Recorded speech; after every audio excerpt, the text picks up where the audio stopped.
যুক্তরাষ্ট্র ও ইরানের মধ্যে সংঘাত আরও তীব্র আকার ধারণ করেছে। টানা দশম রাতের মতো ইরানে বিমান হামলা চালিয়েছে মার্কিন বাহিনী। সেন্টকম বলছে, হামলায় ইরানের ক্ষেপণাস্ত্র ও ড্রোন উৎক্ষেপণ কেন্দ্র, কমান্ড সেন্টার, আকাশ প্রতিরক্ষা ব্যবস্থা, উপকূলীয় নজরদারি কেন্দ্র এবং নৌ সক্ষমতার সঙ্গে সংশ্লিষ্ট বিভিন্ন সামরিক স্থাপনাকে লক্ষ্যবস্তু করা হয়েছে।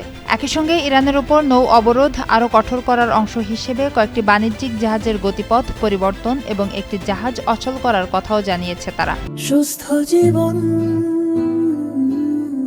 সুন্দর পৃথিবী।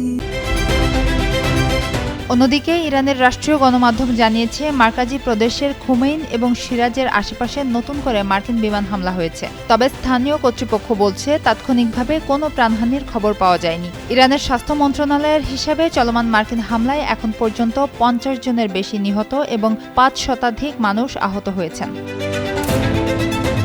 এদিকে ইরানের ইসলামী বিপ্লবী গার্ড বাহিনী আইআরজিসি দাবি করেছে, তারা বাহরাইনের সাখির বিমান ঘাঁটি, সালমান বন্দরের মার্কিন নৌ অবকাঠামো এবং কুয়েতের ক্যাম্প আরিফজানে অবস্থিত মার্কিন স্থাপনায় ক্ষেপণাস্ত্র ও ড্রোন হামলা চালিয়েছে। তবে এসব হামলায় ক্ষয়ক্ষতির বিষয়ে এখনও কোনো নিশ্চিত তথ্য পাওয়া যায়নি।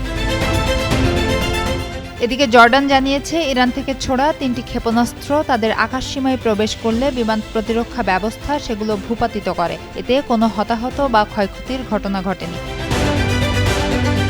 এমন পরিস্থিতির মধ্যে মার্কিন প্রেসিডেন্ট ডোনাল্ড ট্রাম্প সতর্ক করে বলেছেন, ইরানের হামলায় আর কোনো মার্কিন সেনা নিহত হলে তেহরানকে বহুগুণ কঠোর জবাব দেয়া হবে। মার্কিন সংবাদ মাধ্যমের তথ্য অনুযায়ী যুদ্ধ শুরুর পর এখন পর্যন্ত ১৭ জন মার্কিন সেনা নিহত হয়েছেন।